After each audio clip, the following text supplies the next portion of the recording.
مستوکلی institute of research and publication کا جو یہ پروگرام آج ہوا، تو میں نے بھی اس میں اپنا پیپر پڑھا تھا. یہ بہت ایک خوشائند عمل ہے جو کوئٹہ سے ان لوگوں نے شروع کیا ہے، اور اس کے رزلٹ بہت اچھے نکلیں گے. وہ اس لیے کہ اس میں جتنے بھی لوگ انوالو ہیں ان کا کسی نہ کسی طریقے سے ادب سے اور دوسری علمی سرگرمیوں سے ان کا تعلق ہے، اور خود یونیورسٹیوں سے تعلق رکھتے ہیں.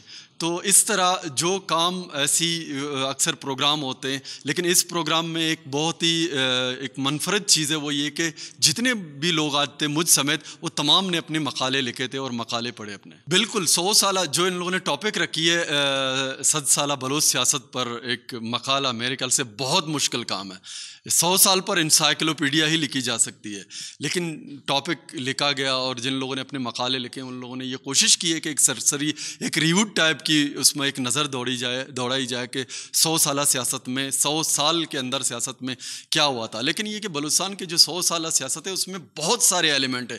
آپ ایک ایلیمنٹ کو لے کر آپ ڈسکس کریں گے. دیکھیں، آپ مقالہ لکھ رہے ہیں، اس کا مطلب ہے کہ آپ ڈیپلی جا کر اس پر ڈسکس کر رہے ہیں، اس کی تجزیہ و تحلیل کر رہے ہیں. تو وہ میرے خیال سے جو پورا جو کینواس ان لوگوں نے بنایا وہ کور نہیں ہو پاتا ہے. ہونا تو یہ چاہیے تھا کہ بالکل ایک کنسائز ٹائپ کا وہ رکھتے، اس میں زیادہ فائدہ ہوتا ہے.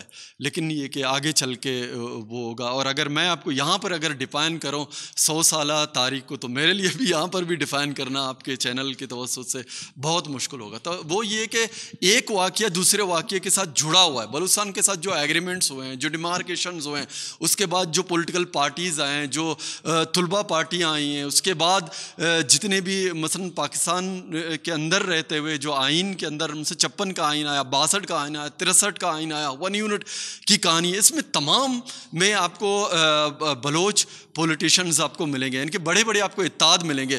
آپ نیب کی اگر آپ تاریخ پر بات کریں، 1955 میں جب نیب اس کا جو قیام عمل میں آیا، تو اس میں بلوچوں کا یا بلوچستان سے جو لیڈرشپ تھی اس کا بہت بڑا رول تھا.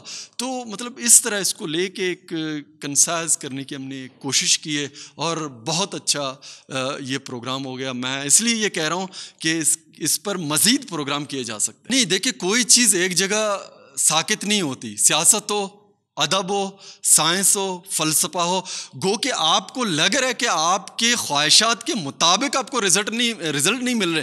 مثلا آج ان کا مستوکلی ریسرچ پبلیکیشن کا آج یہ پہلا پروگرام ہے.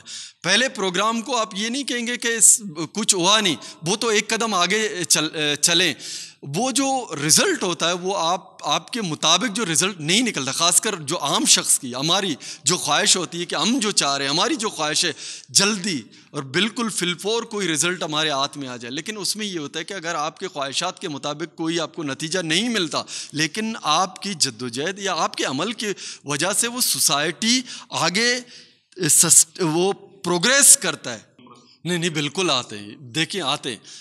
اب دیکھیں نا، نواب صاحب تھے، نواب اکبر خان بگٹی تھے. میں نے خود اس کے انٹرویوز پڑھے تھے. اس کے انٹرویوز میں ایک اہم بات تھی، اس نے کہا تھا کہ کنکرنٹ لسٹ کیا چیز ہے وہ ختم کی جائے. اور نیب میں تمام بلوچ پولیٹیشنز تھے. کنکرنٹ لسٹ وہ ہے کہ جو وہ ادارے جو وفاق اور صوبوں کے مشترکہ لسٹ میں آ جاتے ہیں. تو یعنی کہ یہ اپنے حساب سے وہ ایک جدوجہد چل رہی ہے. اب دیکھیں فرق بتاتے نا، وہ اس زمرے میں آتے نہیں آتے، اس کینواس میں وہ فٹ آتے نہیں آتے. آپ کا سوال یہ ہے.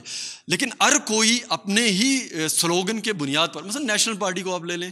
نیشنل پارٹی اگر یہ کہتی ہے کہ میں مڈل کلاس کی نمائندگی کرتی ہوں، ٹھیک ہے، تو آپ نیشنل پارٹی میں یہی اس کی جو اساس ہے آپ کو یہی دکھتی ہے، آپ یہی دیکھتے ہیں. اس کے علاوہ آپ دیکھیں، آپ بی این پی مینگل کی طرف آپ جاتے ہیں، اس کا اساس کچھ اس سے تھوڑا مختلف ہے. آپ دیکھیں اس میں پھر وہی مینٹلٹی، وہی چیزیں آئیں گے. لیکن ڈیمانڈ جو ہوتے ہیں کومپرسوں کے یا کومپرس جماعتوں کے بلوچستان میں، جس کو ہم پڑھتے ہیں، سنتے ہیں، جس پر ہم تجزیہ کرتے ہیں، وہ ڈیمانڈز مختلف طریقے سے رکھتے ہیں، مختلف حوالوں سے رکھتے ہیں. مثلا آپ دیکھیں نا، ثنا بلوچ جب بات کرتے ہیں تو وہ اس کی ایک اپنی ایک وہ ہے، ایک ریسرچ ہے، وہ ریسرچ بیس پر بات کرتے ہیں. بلوچ سیاست کی اگر ہم 100 سالہ تاریخ کا جائزہ لیں تو کسی بھی قوم کے لیے 100 سال بہت قلیل مدت ہوتی ہے اس کی سیاسی پرورش میں، سیاسی گروتھ میں۔ اسی طرح بلوچ قوم اگر ہم اس کو 100 سالہ تاریخ میں دیکھیں تو 1920 سے لے کے اگر ہم 2020 تک آتے ہیں تو یہ ایک صدی میں بلوچ قوم 2 دفعہ زیر تسلط رہی ہے استعماری قوتوں کی۔ پہلی جو استعماری قوت برٹش گورنمنٹ تھی، جو 1839 میں اس نے بلوچستان پہ قبضہ باقاعدہ جمایا۔ اس کے بعد 1947 کے بعد جب ہم دوسری جنگ عظیم کو دیکھتے ہیں تو اس کے بعد بھی بلوچ زیر تسلط ہے۔ تو اس سلسلے میں اس کی ایک اسٹرگل ہے جسے ہم قومی تحریک کے حوالے سے ایک قومی جہجد کہتے ہیں، جو اس کو ایک ریاست کے اندر یا ریاست سے باہر اس کی اٹانمی ہے، سیلف ڈٹرمنیشن ہے، یا دیگر جو سیاسی اصطلاحات ہیں قوموں کی مستقبل کے بارے میں، اس پس منظر میں اگر ہم اسے دیکھتے ہیں تو بلوچ نے، ہم یہ نہیں کہہ سکتے کہ 100% کامیابیاں حاصل کی ہیں، لیکن اس میں یہ بھی نہیں ہے کہ بلوچ بالکل یکسر ناکام رہا اس سلسلے میں۔ بلوچ نے اپنی ایک شناخت اس وقت پیدا کی ہے 21ویں صدی میں، جو قوم پرستی کی یا ہم کہیں گے قومی سوال کے کو لے کر ہم دیکھتے ہیں تو بلوچ بھی اپنا سوال عالمی سطح پر اجاگر کرنے میں کامیاب ہوا۔ 1920 میں یا 1926 میں انجمن اتحاد بلوچاں، پھر کلات اسٹیٹ نیشنل پارٹی، یا اس کے بعد علاق کا جو موسم آتا ہے پاکستان کے بعد، اس سلسلے میں بلوچ نے مزاحمت بھی کی، قربانیاں بھی دی، شہری سیاست کی اور مزاحمتی سیاست بھی کی۔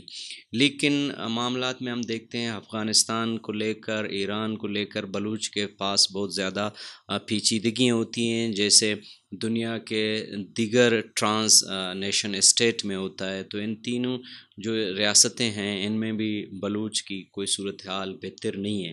لیکن اگر ہم کرد تحریک کو دیکھیں، اس کے علاوہ فلسطین کے تحریک کو دیکھیں، تو اس پس منظر میں ہم سوچتے ہیں کہ بلوچ نے اس طرح کی شاید کامیابیاں حاصل نہیں کی ہیں، لیکن یہ ہے کہ وہ اپنی شناخت کو برقرار رکھنے میں، اس وقت وہ اپنی زبان کو اسکرپٹ کے حد تک ڈیولپ کرنے میں کامیاب ہوا۔ سوشل میڈیا میں بلوچ جتنے ایکٹیوسٹ ہیں، پولیٹیکل ہوں یا غیر پولیٹیکل ایکٹیوسٹ ہوں، وہ ایک دکھائی دیتے ہیں۔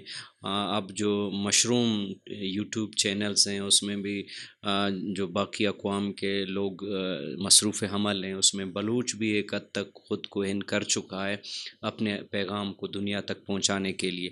اس 100 سالہ تحریک میں بلوچ آج یہ ہے کہ وہ عالمی سطح پر UN ہو، امریکن کانگریس ہو، برطانیہ ہو، یا دنیا کے دیگر ایڈوانس مملکتیں ہوں، وہاں پہ اپنی آواز پہنچانے میں ایک حد تک کامیاب ہو چکا ہے۔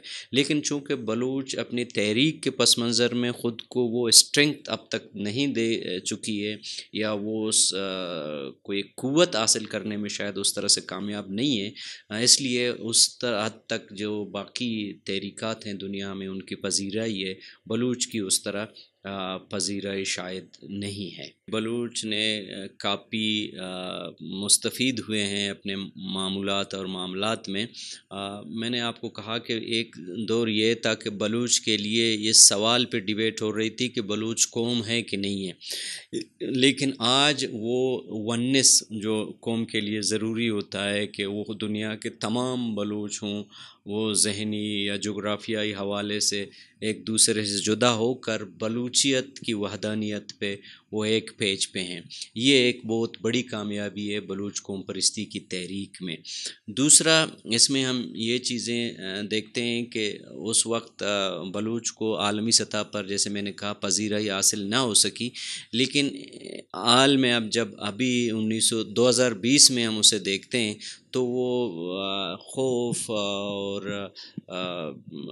ترس کے ماحول کے باوجود بلوچ میڈیا میں آتا ہے، اپنی قومی تشخص کی بات کرتا ہے، پارلیمنٹ میں جا کے وہ باتیں کرتا ہے جو کسی زمانے میں وہ کسی اخبار میں یا کسی گلی میں بھی نہیں کر سکتا تھا یا کرنے میں خوف محسوس کرتا، لیکن آج وہی باتیں پارلیمنٹ میں ہوتی ہیں۔ اور ہم دیکھتے ہیں کہ مختلف جو گروپس ہیں دنیا میں، انٹرنیشنل اسٹیبلشمنٹ کے، کو لے کر، تو وہاں پہ بلوچ کی آواز پہنچ چکی ہے، وہ ایک حد تک اپنے معاملات کو سمجھتا ہے کہ اس کو ناکامیاں کہاں پہ ہوئیں، اس کی کمزوریاں کیا ہوئیں. تو یہ جو اسٹیج اس وقت ہم اس کو 7 سالہ تحریک کو لے کے ہم دیکھتے ہیں کہ بلوچ کس حد تک اپنی کمزوریوں کو بانپ سکتا ہے، اپنی ناکامیوں کو سمجھ سکتا ہے، اور اس کے علاوہ آگے کے حکمت عملی کے لیے کیا پروگرام یا کیا منصوبہ بندی کر سکتا ہے.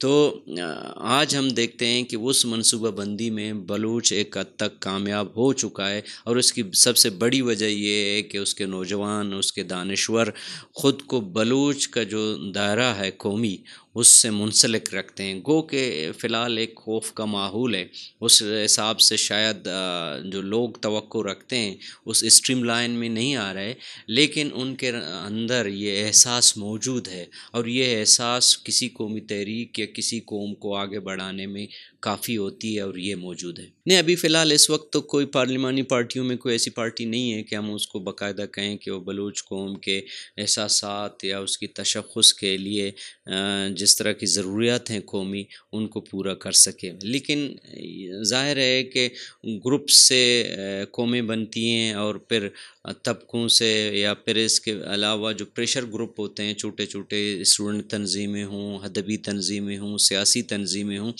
یہ ایک پروسیس ہے. اس میں جتنی پارٹیاں ہیں، ہم ان کے جو سرکردہ ہیں، رہنما ہیں، ان کے راشون ہیں، ان کو اوورحال ہم انگلی زدہ تو نہیں کر سکتے، لیکن اس میں یہ ہے کہ جو قومی ضروریات ہیں اس تک وہ پہنچ نہیں سکے. لیکن یہ جو گروپس ہیں، انہی سے جو حقیقی لوگ ہوتے ہیں ان کی تربیت ہوتی ہے، وہ چیزوں کو سمجھتے ہیں، ان کی ویژن کی تربیت ہوتی ہے، ان کی سیاسی تربیت ہوتی ہے، ان کی ذہنی تربیت ہوتی ہے. وہ انہی پارٹیوں سے نکل کر آتے ہیں، اور پھر قوم کی رہنمائی آگے جا کر بہتر انداز میں کر سکتے ہیں. اس لیے میں 2 باتیں کر رہا ہوں. پہلی بات یہ ہے کہ جو موجودہ پارٹیاں ہیں، ان سے کوئی اعلیٰ سطح کا کوئی ایکسپیکٹیشن رکھنا خام خیالی ہے، لیکن ان سب کو فضول سمجھنا کہ یہ کچھ بھی نہیں ہے، کسی کام کے نہیں ہے، یہ بھی غلط ہے.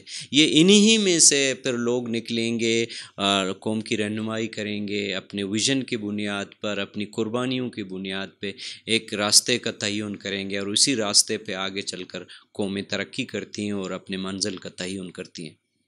کہ آپ جو ہے واحد قومی پارٹی تو کیٹیگری میں نہیں ہوتی، چھوٹی چھوٹی پارٹیوں کی جو ہے کیٹیگری میں آتے ہیں. اب بھی ضرورت ہے ان سب کو آفس میں یکجا ہونے کی، ایک پارٹی بنانے کی، کیونکہ سب کا جو ان کے تمام کے مقاصد ایک ہے. ان کی دوڑ کرسی تک ہے، ان کی دوڑ وزارت تک ہے. جو بھی چاہے BMP ہے یا نیشنل پارٹی ہے یا دوسرے ہیں، وہ انہیں فوقیت دیتے ہیں. تو باعث ہے کہ یہ ایک ہو جائے. ان میں دوری کی جو ہے مجھے سمجھ نہیں آئے گی. اور ایک کیوں اگر یہ اس مقاصد پر چلے، ان بنیادوں میں چلے جن کی بنیادوں کی تشکیل ہمارے پہلے قائدین نے جو پاکستان بننے سے کی تھی، تو کامیابی ان کے قدم چومے گی. ورنہ جو یہ 2 سے 3، 3 سے 4، 4 سے 5 اسی طرح ان کے سے بخرے ہوتے رہیں گے.